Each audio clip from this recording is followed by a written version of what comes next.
آج اسلامیہ model school کے اس روح پرور بزم میں مجھے نقل کے خاتمے کے ایسے خشک اور بے جان موضوع پر لب کشائی کا موقع ملا ہے جس پر ہر زمانے میں امتحان نہ دینے والے غلطیں بیچتے ہیں اور نقل کی لت میں پڑے ہوئے اس کے حق میں دلیلیں دیتے ہیں۔ آج تک کسی واعظ خطیب نے خطبہ جمعہ و عیدین میں نہ ہی اسے موضوعی بحث بنایا نہ کسی شعر نے اس پر نظم و غزل لکھی ہے۔ جناب صدر، نقل کے موضوع کا تعلق میری ذات سے ہے، میری ادارے سے ہے، صوبہ بھر کے لاکھوں بچوں اور وطن عزیز بھر کے کروڑوں بچوں سے ہے۔ یقین کریں اسلام سے مجھے فکری، اخلاقی اور فطری لحاظ سے شدید نفرت ہے۔ یہ ناقابل تردید حقیقت ہے کہ حالیہ چند برسوں میں ہمارے امتحانات مذاق بن چکے ہیں۔ اس نے ہمارے نوجوانوں کے ذرائع ذہنوں کو زنگ و آلود کر دیا ہے۔ اس نے نوجوانوں کی خودی کو برباد کر کے سواری اور خنازر بنا دیا ہے۔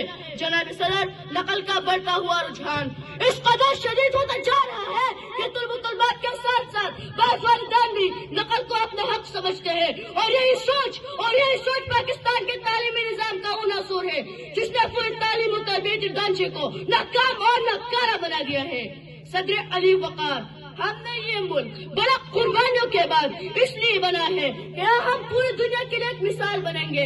ملک ملت کے استحکام کے لیے یا ڈاکٹر عبدالقدیر خان اور ڈاکٹر عبدالسلام ہوں گے، یا اقبال رومی اور راضی جیسے پلاس ہوں گے، یا شاہین جیسے بلند پرواز کرنے والے علوم قانون کے ماہرین ہوں گے، یا قال اللہ و قال الرسول کے نغمے ہوں گے، لیکن ان نقل پیشہ افراد اور مافیا نے اسلامی جمہوریہ پاکستان کا حقیقی چہرہ ہی مسخ کر دیا ہے۔ اسلام نے تو القاسم حبیب اللہ کا نعرہ مستانہ بلند کر دیا ہے۔ اسلام نے تو ہمیں محنت میں عظمت کا درس دیا ہے۔ اسلام نے تو ہمیں چور سے منع کیا ہے اور چور کے ہاتھ کاٹنے کا حکم دیا ہے۔ کیا نقل چور رہی، کیا محنتی طلبہ کے حق پر ڈاکہ ڈالا رہی؟ ارے علم و دستوراتوں کو جھاڑ کر اپنا خون و جگر جلانے والوں کا کام ہے۔ آج کے امتحانات تو بچوں کے نہیں ہوتے بلکہ والدین، اساتذہ، اداروں، رشتہ داروں، غمخواروں اور طاقتوروں کے تعلقات کی بنیاد پر بننے اور سڑنے والے میدان بن چکے ہیں۔